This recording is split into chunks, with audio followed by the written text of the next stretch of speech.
Pernahkah kita berpikir bahwa suatu hari nanti, kita akan berada di titik terakhir kehidupan? Di sebuah ruangan sunyi napas mulai melemah. Dan dunia yang selama ini kita kejar perlahan menjauh. Kematian bukanlah akhir, ia adalah awal dari perjalanan yang sesungguhnya. Namun yang membuat hati bergetar adalah kenyataan bahwa banyak orang tidak sadar bahwa tanda-tanda itu seringkali sudah datang. Dalam Islam, ajal adalah rahasia Allah. Tidak ada satupun manusia yang tahu kapan waktunya tiba. Namun dalam banyak riwayat dan pengalaman para ulama, ada isyarat-isyarat yang sering muncul sebelum seseorang benar-benar dipanggil pulang. Bukan untuk menakut-nakuti tapi untuk menyadarkan kita bahwa waktu kita tidak selamanya. Salah satu tanda yang paling sering terjadi adalah perubahan hati orang yang sebelumnya jauh dari Allah. Tiba-tiba menjadi dekat, yang dulu lalai.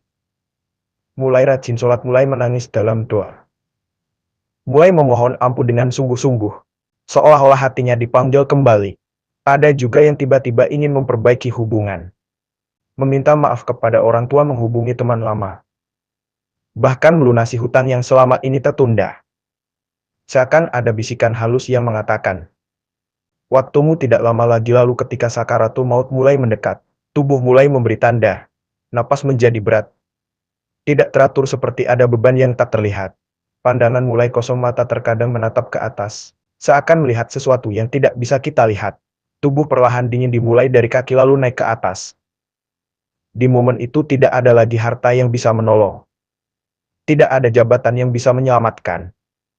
Yang tersisa hanyalah amal. Rasulullah bersabda, seseorang akan meninggal sesuai dengan kebiasaannya.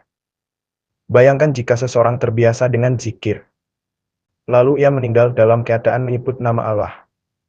Dan bayangkan jika seseorang terbiasa dalam maksiat, lalu ajal menjemput di saat itu juga. Disitulah akhir kehidupan ditentukan.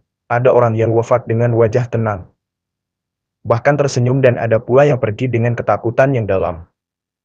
Semua itu bukan kebetulan, itulah hasil dari apa yang kita tanam selama hidup. Namun jangan salah, tanda-tanda ini bukan untuk memastikan kapan kita akan mati.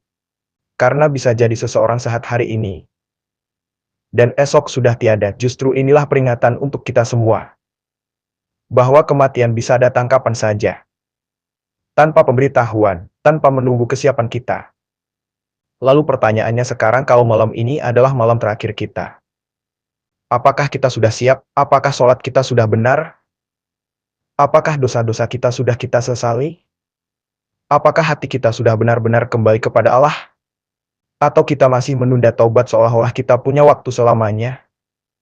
Jangan tunggu nanti, karena banyak orang yang berkata besok, tapi ternyata tidak pernah sampai ke hari itu. Mulailah hari ini, perbaiki sholatmu. Ringankan tangan untuk bersedekah, jaga lisan. Dan dekatkan hati kepada Allah, karena pada akhirnya, kita semua akan kembali, dan saat itu tiba. Yang kita harapkan bukanlah panjangnya umur, tapi akhir yang baik, husnul khatimah.